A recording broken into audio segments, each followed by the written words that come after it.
Hi, friends. This is Wendy Harrop, and welcome to the Say Yes to Yourself podcast. On the Say Yes to Yourself podcast, you'll hear stories from women just like us who are adding the practice of saying yes in their daily lives in big and small ways, and as a result, are experiencing the truth that everybody wins when you say yes to yourself. Saying yes to yourself is a graceful unfolding, an intentional becoming of the very best version of you. It is my hope that in these conversations, we are able to find our truth and be inspired and empowered to live our very best lives. I'm so excited to go on this journey with you, and I look forward to finding a bit of our own story in each other's.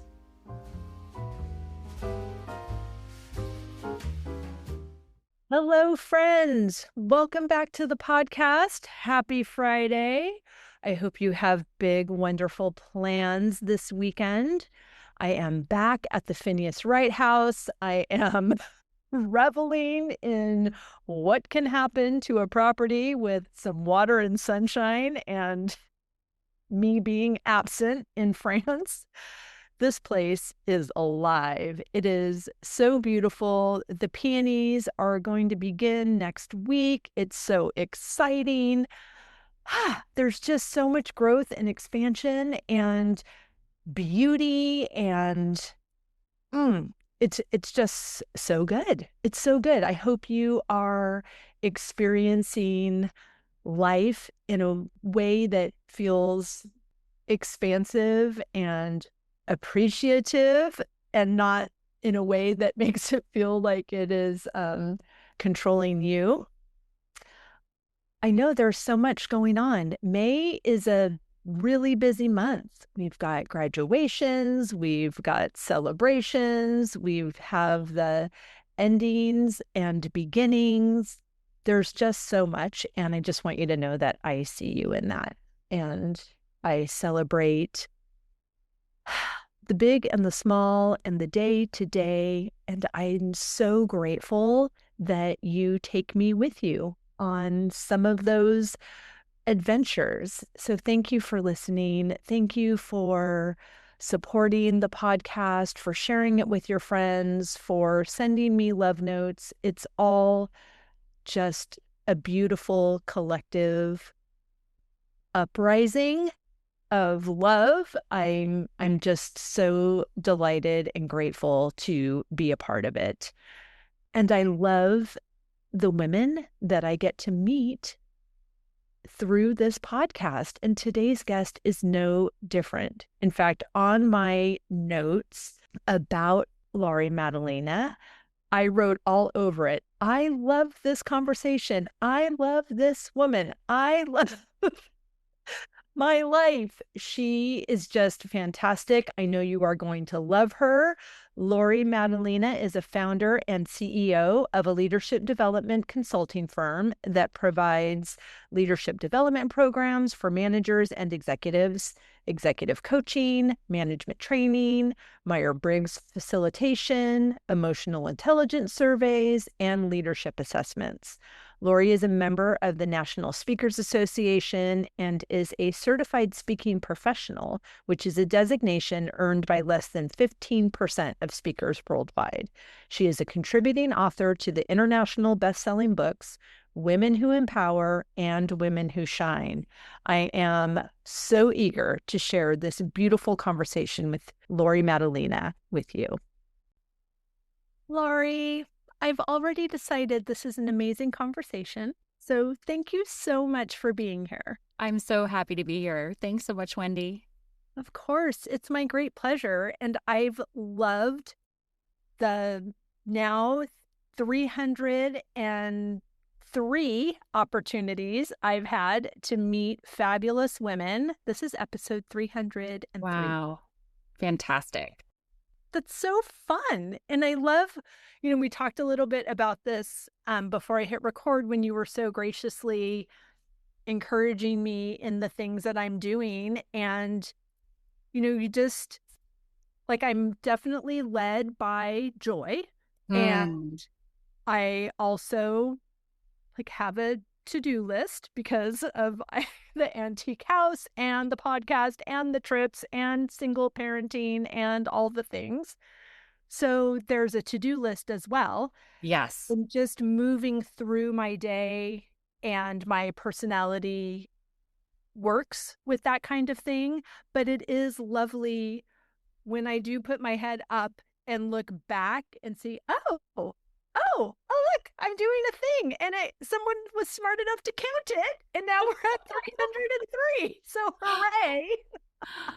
It's really good. It's fantastic that you've had that many conversations, and I can resonate with what you're saying, because with all the fullness of life, it's coming back to that to-do list. I think intention, like the more intentional you are in each part of your life, then you can accomplish all of these things.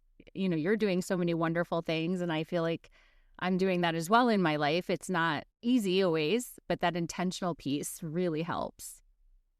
I love what you just said as well about it not being easy. I think that it could be easier. That's for sure.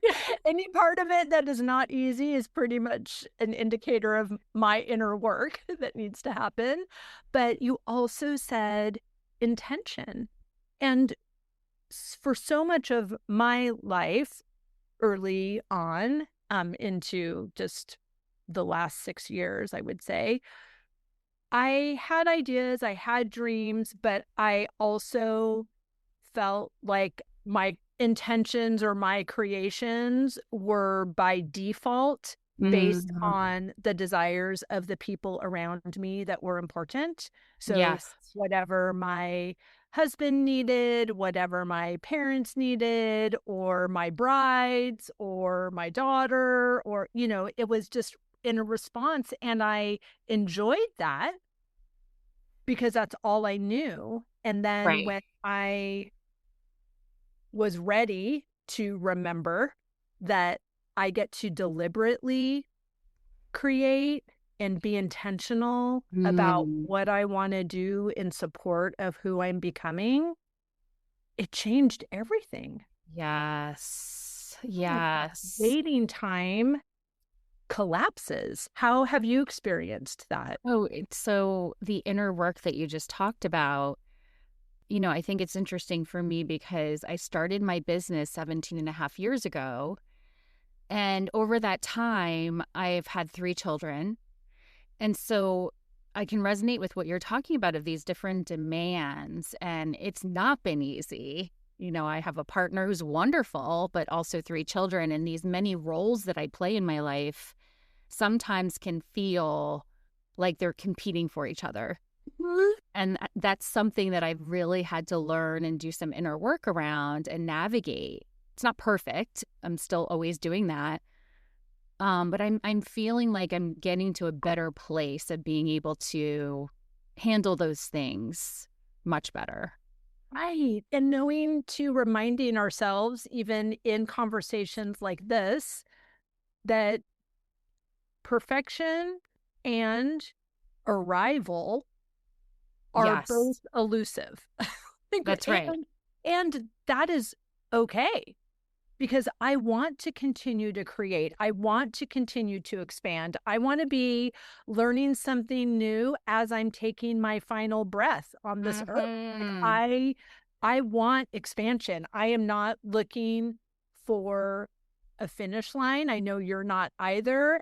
But at the same time, I want to be mindful, not in mixing my analogies, but in not looking for a finish line, but also not moving the goalpost. Yes. So, and, celebrating those wins as they come, whether they come from my own awareness or a beautiful reminder, like our conversation started, of you appreciating the things that I'm doing. Like, let's just energetically pop a bottle and raise a glass and celebrate that. Yes, that is happening. And letting that unfold. I love how you said, at your last breath, still expanding and still developing, still learning and doing things. Like, that's how I view my life, that it will never stop. And it's not from a place of having to check boxes or achieve in that way. It's more of becoming who I can be and who I'm continuing to become every day. Yes, yes. It's a permission slip and the wind behind us and something that's calling us toward it as well. It's so encompassing and delightful. And I think it's really important that you, in the work that you do, are also motivated by curiosity and discovery and growth and Yes. expansion.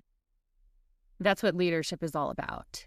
And it's absolutely the core of what my work with leaders is, helping them not only to develop their leadership skills and to expand and to have a more of a modern leadership approach, but also this quality of life, that it's bigger than just what they're doing at work. Of course, I'm hopefully helping them increase their impact and influence, but a lot of the core is helping people also create a sustainable life where they can enjoy their life outside and really live into these many roles and not feel like their work role, their leadership role, is the center and core of everything at the expense of other parts of their life. I'm very passionate about that because it's how I live my life and my leadership. And it's not easy. There's trade-offs, there's sacrifices, but not having one thing be at the expense of another. Well, the magnetism of that sort of lifestyle makes me want to follow that leader. Yes, that's right. It's just someone who's only excelling in their work, in their professional role, but at the detriment of everything else. Like, that's not someone that's calling me towards That's my right. highest and best either. Yeah, a lot of us, the values there aren't aligned in that, because we want to be able to create and contribute and have this great professional life. And I think this is an interesting time for women in particular of, certainly there have been working women for quite a while. But Well, we've right always now, been working, but now, that's right. Right. And you're right. That's a great distinction of, now we have this other, going into a professional role or a leadership role and navigating both of those things of, if you have children or you have a family or you have other things that you're doing. I think there's a lot more pressure now because we're in this time of, now women, we've made some of these strides and women are in more of those roles, which is wonderful. But we've been socialized in many ways to be the primary caretaker. And I know for me, I found that a lot of this is still my own inner totally work. Yeah. And something I'm really navigating, because sometimes it feels like it's against each other. And so I'm really working on trying to allow myself to have both of those things, that I can be a great professional and also a great mom. And those aren't at the expense of each other. Right. And I think that what's coming up and I'm going to ask you the question I ask everybody, but I'm in it right now. It's so fascinating because I think, as you said, we're talking about the inner work, and with parenting, having your own business, being a human in the world, like, it's all a crash course in personal development, right? Yes. So we're consistently and constantly coming up against our growth edges. And if we are requiring the circumstances to change before we can thrive, we will be waiting a very, very long time. That's right. And that is also exhausting. And so for me, something that's become really important as I've identified it as even being a thing is this unconditional alignment.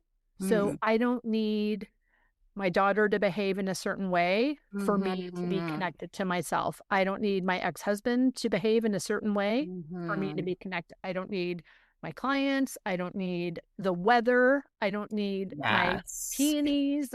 I don't need anybody else to feather my nest so that I can live a happy, joyous life. Like I am making that my work. So as you are talking about, women balancing and deciding to be the best in both of these arenas, which we know is actually like 7 or 8 arenas. Yes. How, this is such a long lead up to this question. I apologize, but how does that interact with your relationship with support? Mm-hmm. Yes. I think I've really had to shift what that looks like over the years. When I first had children, the support felt like just trivial things. And I remember one time, like this is probably about 10 years ago, maybe my oldest daughter was 5, that I saying to myself, it's okay to ask my husband for help. He would offer help to me. And I would say, no, it's okay. I got it, or I'll do it. And I had to step into this, starting to see what that really looked like for me in my life and how it supported the life I was creating. And so I remember getting ready one morning and thinking, I can ask him to take this on. Like, he's willing. It's not that I have a partner who's not willing. Why am I holding back? And it was this internal narrative for myself of I'm the mom. I'm the person who should be doing these things. I'm, conditioned to be the core caretaker. So at that point, I started to think of support differently, of asking, of even delegating some things. I've gotten better at that. I'm not perfect at it. I'm still doing that work. I'll continue to do that work. But that's been huge for me, of being able to lean into the different people or systems or what I have to support me. And like, that's okay. I don't have to stay with what this conditioning is. Oh, it's more than okay. Yeah, right. Right? Like it's healthy. Yes. And every step that we take in that direction is a permission slip to the next woman who's watching us. Yes. And it's a model for our children too. Oh my gosh, yes. See. Because I grew up in a time where the gender norms were still very prevalent. For sure. My dad went to work at, 5:30 in the morning, came home at 6:30 at night. And my mom was home. On the table. That's right. My mom was home most of the time. And, I'm the oldest of 5 kids. And there was also a time where I think even the sports culture was different and how parents were involved in their children's lives. It was much more hands off.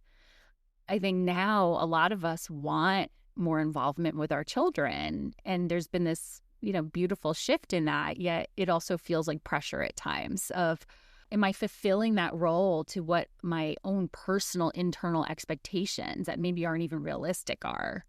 Right. And how is that taking a toll on my personal care 100%. of myself? Right. So if I'm going to work all day owning my business and I'm going to care for all of my kids and feed all of these people and clean the house and go to all of their sports and performing arts events and plan all their camps and have a mental inventory of how much toilet paper is in the guest bathroom and sleep the amount of time and have a morning practice and work out and eat. I mean, when we list the things, it's supposed to be ridiculous because I don't believe it's intended for the person.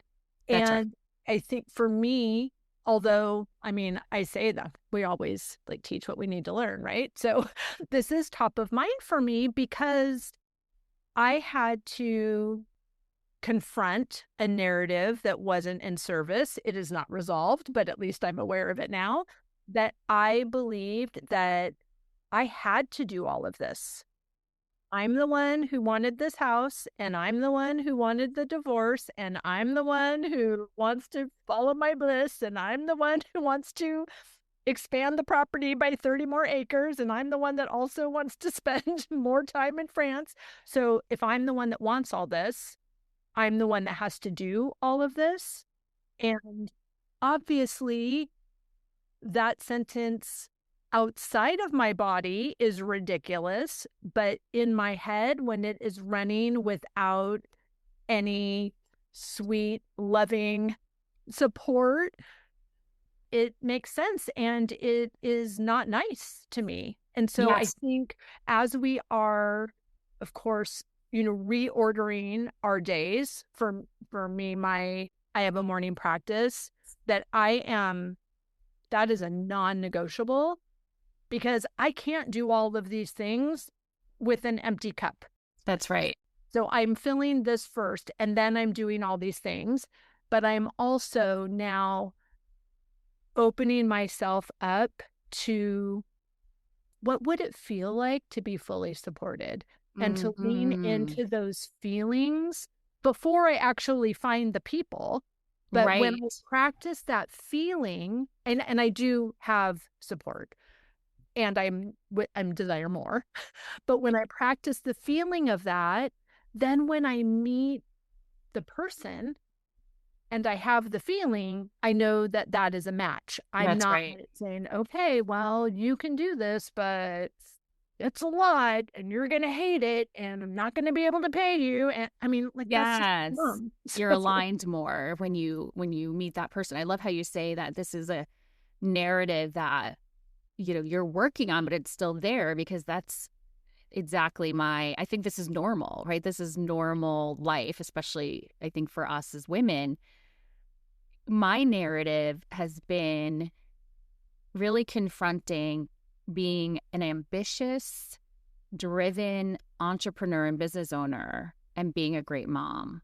hey, And at times, and I'm getting better at this. And I feel hey, like even the past few months, I've been really working on this because sometimes I have these doubts creep up in my mind of, oh, should a great mom travel for work? Should a great mom be away from her kids for a certain time? And when I was writing my book, I would go away. And in fact, when I rewind a little bit, I was struggling to write my book for a few years. I mean, COVID, I had a publisher that went bankrupt. So there were some other things in there, but it was also finding time in my busy life. And I remember saying to my husband, I'm just so frustrated with myself. I feel like I have these ideas and it's just taking so long. And he turned to me and he said, just go away a few days a month, just 3 nights a month, go away, work on your book for the next year, year and a half, whatever it takes you. And I said, I can't do that. And he said, why? mm, And I was like, okay. I have the I have the great partner and husband, and yet I still struggle, right, with mhm. that. And so I did it.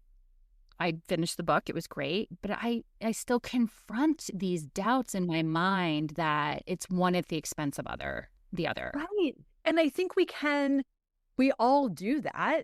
And when you were saying that, I thought of, because of course I have no resistance to your narrative. So Yeah, of course, all sorts right? of good ideas of how you Funny how could that works. do this, which is the beauty of community and conversation, right? Yes. Because you actually see my nonsense for what it is, even though I have a stake in the ground of why this is actually why it is. You see it more clearly. And so when you were saying that, the practice, of course, like it's not a monumental practice. It's this little shift, just like if you are flying an airplane and you are 2 degrees off, you're landing at a completely different Right. airport than what you set off for. So if you were able to shift in one of two ways, I am an entrepreneur and I am driven and I am all of these things, instead of saying, and a great mom, we can shift it to say, who is also a great mom, Yes, I love right? that Like it's just shift. this Yes. gentle tenderness, or you can even change the order. I That's am a right. great mom who is also driven and passionate and entrepreneurial and a freaking boss. And she's supported and she has a great partner and she models how to take care of herself first for all of these people that are watching her.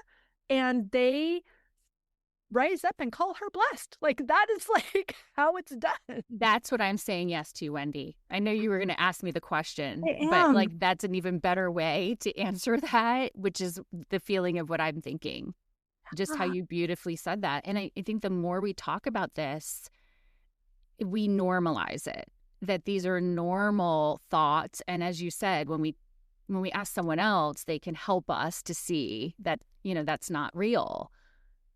The past couple of months, I've started to ask myself, is this a fact or a feeling?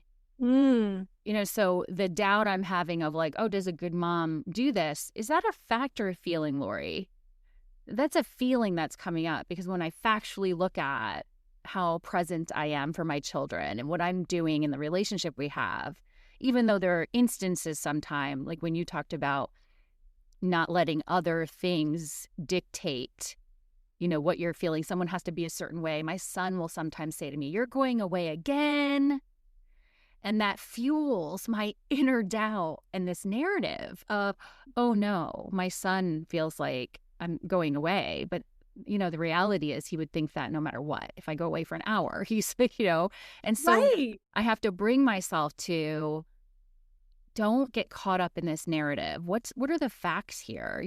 You're a very present parent and you're also modeling things for your children and helping them see and you're building this great life and this wonderful business that you feel fulfilled by. And that also feeds you in your life, your personal life with your children. So that's been helpful for me, that factor feeling of trying to get myself to, I know intellectually, but to really practice more of, that's okay. I'm not going to let that narrative take over.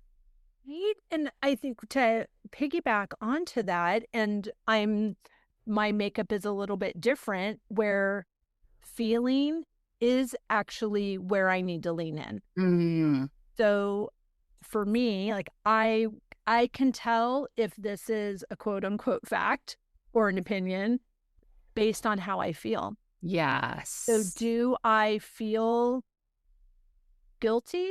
Do I, like, do I feel like I'm not being a good mom? Because, Amelia would ask, I don't understand because I did like go to France for a month right after her Yeah. dad moved out of the house and she's starting a new grade in school. And she's like, I don't understand why you have to go. And I was like, oh, I don't have to go. I want to go. Yes. Yes. And she said, oh, I was like, yeah, and I want to come back. And I want you to come with me, but sometimes you don't want to come with me. So in those instances, I want you to stay. Do you want to come to France with me, or are you Yes. interested in third grade with your friends? No, I think I'll stay. I'm like, okay, great. So I we can love that, also Wendy. like Yeah. close the loop with them. And when your Yeah. son says, oh, you're going away again, yes. Oh my gosh, honey, travel is Yes. so thrilling to me because I love learning new things, just like you do when you go to school. I love learning new things and meeting new people. And then I love to bring that back to you, just like I love when you tell me about your day and when you're going out. Yes. And, like we get to tell the story the way we want it because that's what informs how everyone else's narrative comes out. I'm learning so much from you, Wendy. This is Oh, amazing I love you, because Laurie. Thank you. I love that conversation you had with your daughter and how you had that conversation. And this is something I'm still developing in because I have a tendency to fuel the feeling Mm-hmm. of the other person. Huh. And so Luca asks me, "Why are you going away?" And I start to, "Oh, I know it's hard when I go away." And that's not helpful. Just like you said, I'm helping to create a narrative or perpetuate a narrative rather than the matter of fact conversation. And I remember my therapist a couple of years ago, my son was diagnosed with Crohn's disease about 3.5 years ago. And that's been a really challenging, navigating that for us.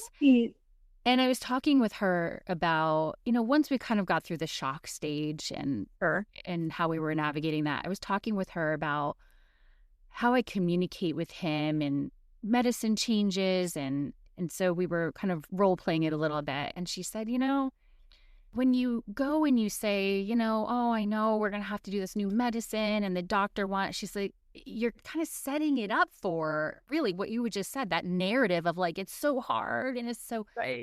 not that I'm Right.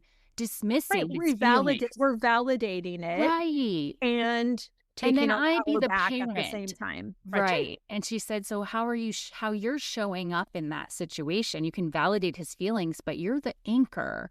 And she said, just matter of factly, like the doctor is recommending this, and that's what we're going to do. And let's talk about that.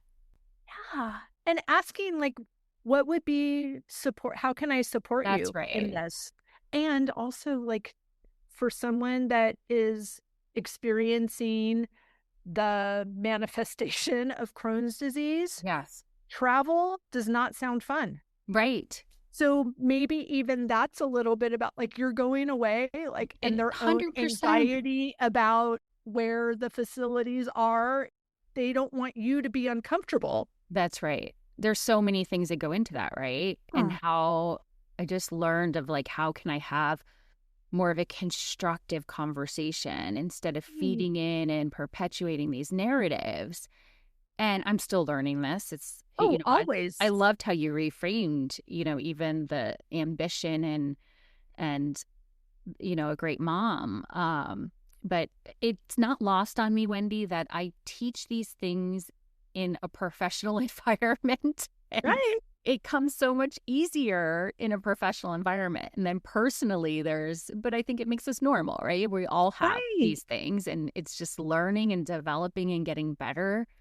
I developed a mantra during that time with my son called be with what is, which is really Mhm. a lot of what you were talking about before of like the peonies aren't doing how they're blooming how I want, or the weather or whatever. Like be with what is in this moment and Yes. approach this moment today, right now, and not Right. wish it were different, or, the energy and how your life experience. I used to waste a lot of mental energy, and now be with what is helping me to stay centered in. You can't change those things. Or what am I choosing? What's my choice? Yes. Yes. And how would I like the next what is to be different? So I'm going to Yes. be where my feet are. That's something that I practice with Amelia because when we do travel and she wants to be at home, like, okay. She's like, well, I want to go home. We are going home. On Right. April 8th, we're going home. Today is March 1st. So we're going Yes. to where our feet are and we're going to, so that is certainly, something that we can do in the present. But if we are looking at what is and softening how that feels for us, but also setting intention of, because I don't want to keep recreating what is and just keep sitting in what is, right? Right. So it's like, well, if it could be just a little bit better, what would that even look like? That's So like right. for me in the field sweating and instead of thinking, "Oh my gosh, this is too I need help. Darn it, I need some help."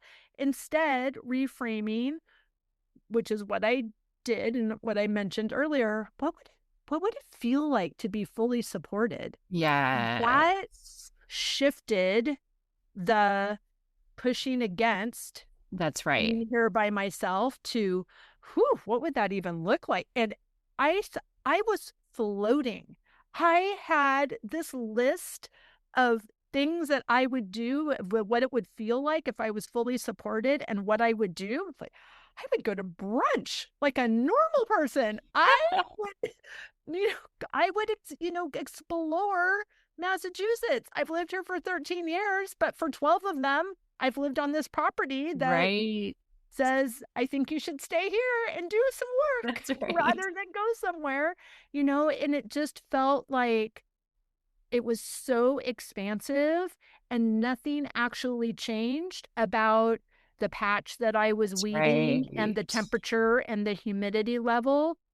None of those physical element changed. And in that moment, everything changed for me because I chose a better feeling thought. That's right. Which gave me a better feeling emotion, which made, for me, the facts of what I was experiencing completely irrelevant. Right.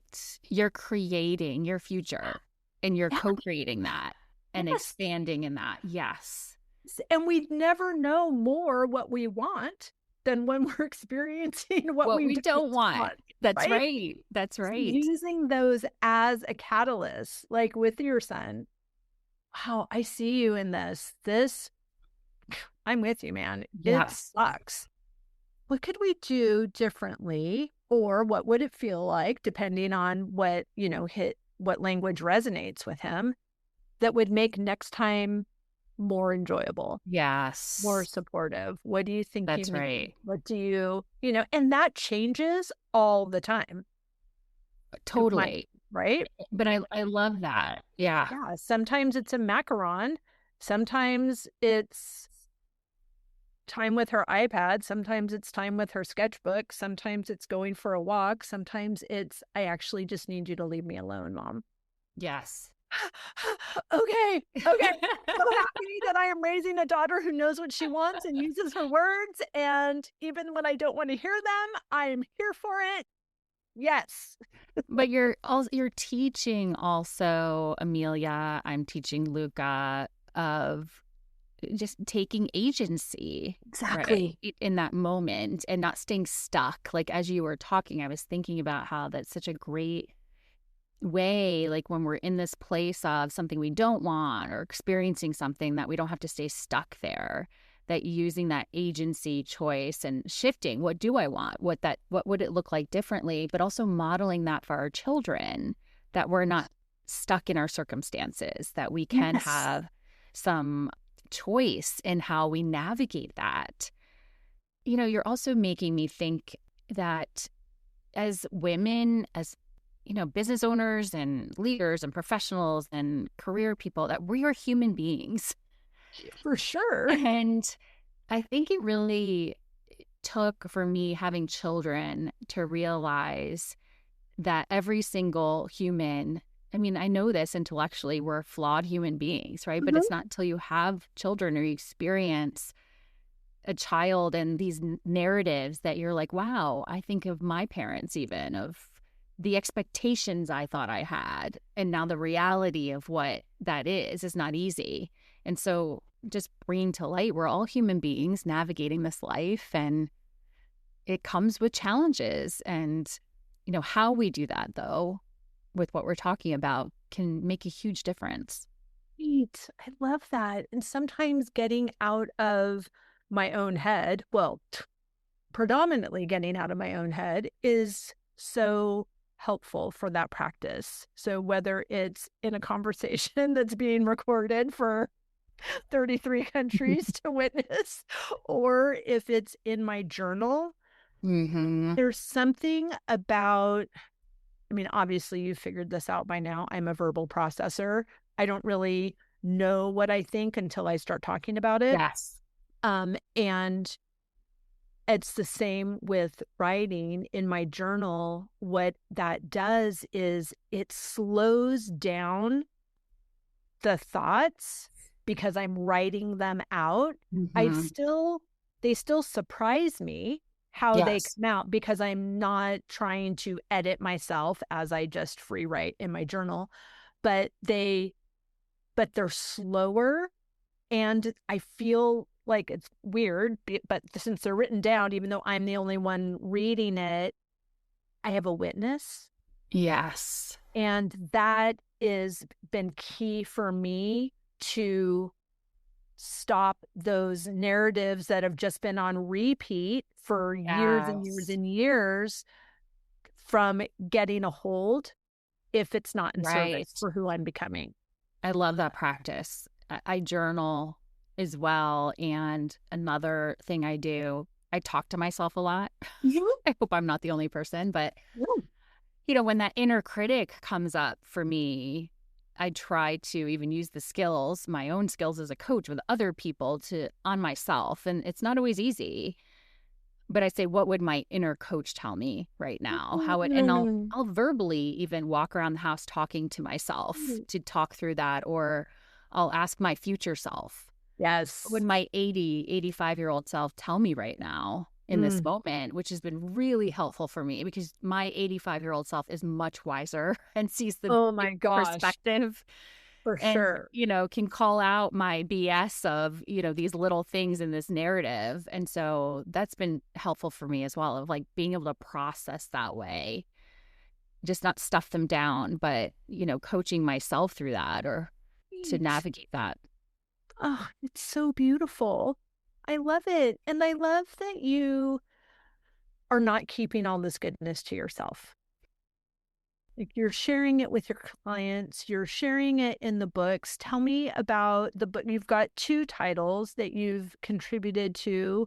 Are those the books that you were working on when you took time away by yourself? Yeah. So the main book I was working on then was The Elevated Leader, which is the leadership book. I have contributed a couple of stories to a couple of books, which is really more personal about my own personal upbringing and, things in my life as a woman.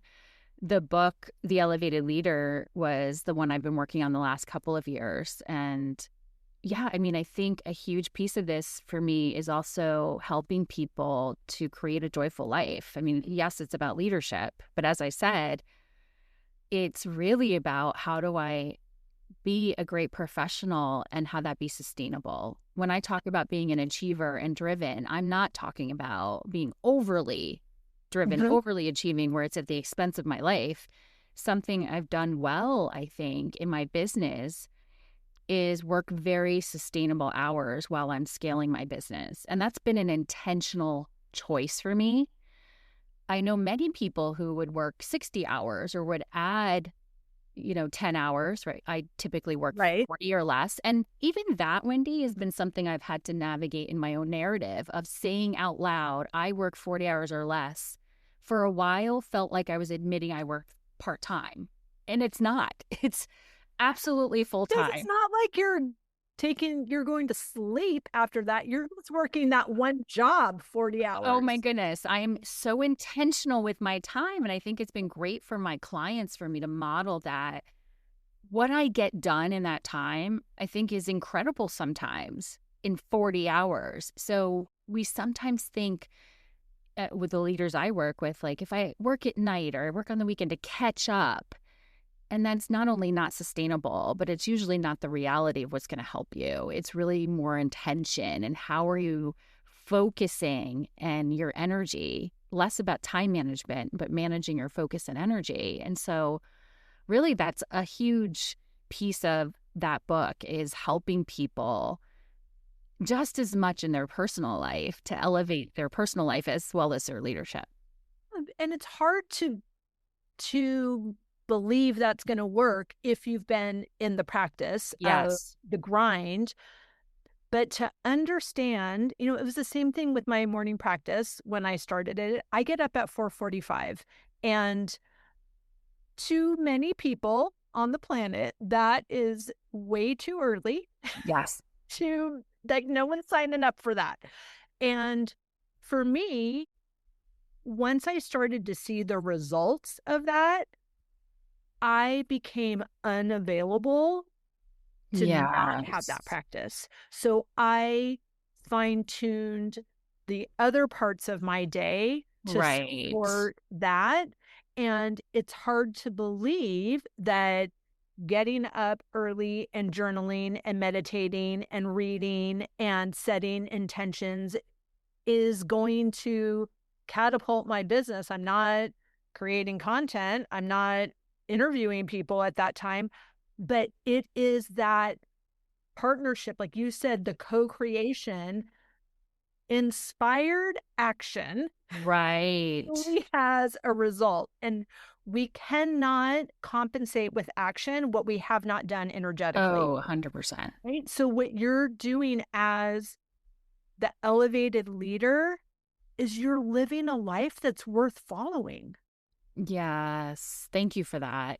That's so right. And that core practice you have is what sets you up for being aligned and be able to get the results that you're getting. And it's not always easy to help leaders see that. I think it's a journey in You have to itself. see it. But It's like, I yes, don't want to do squats and not eat carbs. So yes, they want to see unless the I, results. yeah, You're right. But as you said, you cannot compensate with action. And I think that's beautifully said, because this is what happens in our corporate environments and our workplaces, as we think this false belief that more action is going to get results, when really it's that intentional practice. And as you were talking about your morning practice, I was thinking of, in the leadership world, I talk about productivity sprints, which are Mm. blocks of time where you're getting rid of all other distractions, maybe even going to a different location to focus on one thing.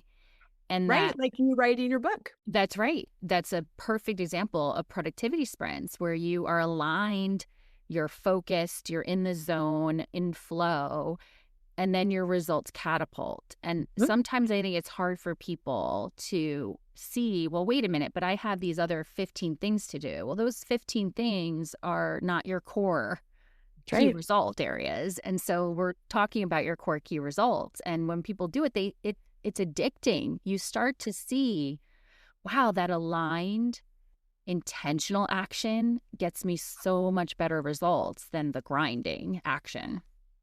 Right. Because we're not pushing against. We're, like you said, we're in the flow.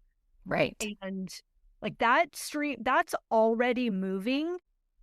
We're just tapping into it. So it's not, Yes. I'm creating this thing that's moving fast. No, I'm just plugging in. Like That's right. the building is already wired for Wi-Fi. I am just entering my code so that I can access it. Because if I don't plug into it, it doesn't make it here or not here. That's right. I'm just not taking advantage of what's already here. That's a really great way to phrase that, of, plugging into that, because I think we work against it so much. And if we can just get into that alignment, not to say that no day is perfect, obviously. And I think this is something that I really try to do with leaders, is be very practical about it too, of, you're plugging into your zone of genius where you're going to get the best results, and going against that by dealing with interruptions and distractions and just having your email open all the time is keeping you from that.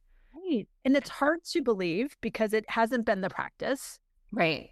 And then sometimes it feels too decadent, too easy. Like you go away to work on your book. You're like, I couldn't possibly, because that Yes. sounds amazing.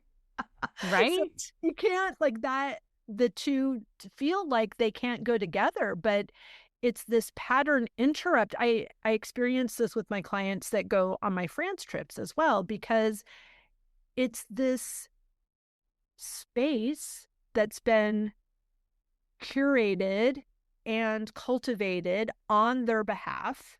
And Mm-hmm. I was a wedding planner for 30 years, so I love all the details. I love pulling Yes. together different vendors and collaborators to create a dreamy experience for my client that they can just float through their best day ever. Now I have 4 women traveling by themselves that are my quote unquote brides. And I love that I've created this opportunity where they only have to say yes once Yes. and book their plane ticket. And then everything is taken care of from the moment the plane lands. Someone is greeting them at the door, taking them to their private driver, taking them to the hotel. I've curated everything. I'm there with them. And the mental and energetic space that opens up with they don't have to look at a map on their phone. Yes. They're just following me. And of course, I've had multiple conversations. So they're not just getting my trip, they're getting a trip that is detailed for them.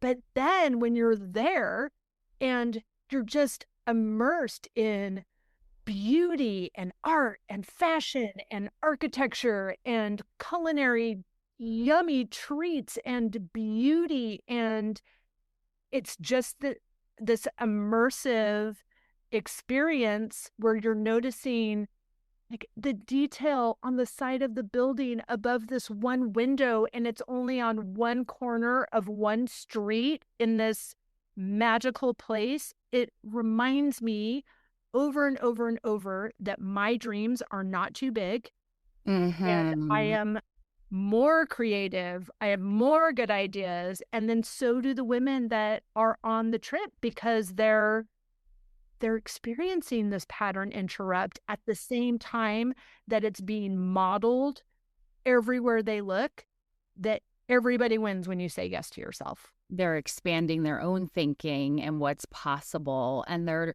allowed to be present in the moment, which is such a gift. I'm sure that is life-changing. And sign me up. I told you before our call like that. I am in the next couple of years, I'm going to be on one of your trips, Wendy, because it sounds fantastic. What a gift. They are amazing.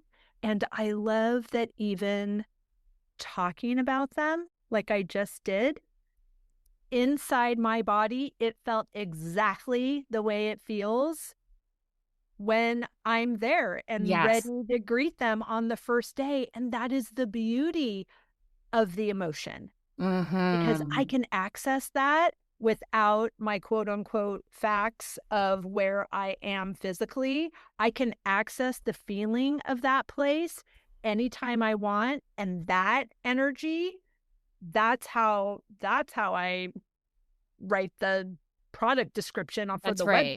That's how I, think of what are we going to do on the next trips, because that is, I can't compensate for action what I haven't done energetically. And everyone just witnessed how I do that energetically. And that was fun. You're prioritizing that piece, and it's that energy is fueling the other things that maybe you have to get other things done, but you're stepping into that energy, which fuels that. And makes all of those actions more beneficial. That's right. It's more inspired. Right. Exactly. Mm-hmm. Oh my gosh. It's so good. Beautiful. Okay. I could talk to you all day long. Same here. I'm so excited to be chatting with you in Paris very soon. And would love to have you on a coffee chat and all the good things. But please tell everyone where they can find and follow you, how they can get the books, all the good things. Yes, they can follow me at lauriemaddalena.com. We have the book on there and, all the services, also LinkedIn, Instagram, anywhere where people are, would love to have them connect there too. That's fantastic. We will link it all down in the show notes. But thank you so much, Laurie. I loved this conversation. Me too, Wendy. I'm going to listen back to this conversation just to hear the things you said, because I've learned so much from you. So thank you. This was fantastic. Thank you. I received that.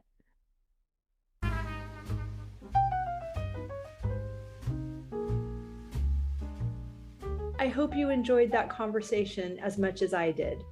As always, any links or notes mentioned can be found at phineaswrighthouse.com in the podcast section of our site, or in the show notes below. And if you haven't connected with me personally, come find me on Instagram at Phineas Wright House and let me know you listened to this episode. I'd love to get to know you. Thank you for sharing this time with me. I know your days are full, and I'm really grateful that you chose to spend some of your precious time right here. Be sure to subscribe to the podcast so you don't miss any of these delightful conversations. I'll see you next week.